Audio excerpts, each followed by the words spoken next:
सहस्रां सिंहस्कन्धाधिरूढां प्रकटमखिलं तेजसा पूरयन्तीं ध्यायेत् दुर्गां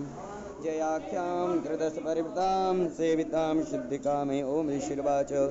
शक्रादयः सुरगणा निहतीति वीर्ये तस्मिन् दुरात्मनि सुरारिबले च दिव्या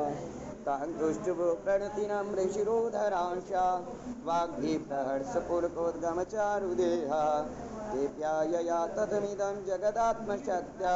निःशेषदेवगणशक्तिसमूहमूर्त्या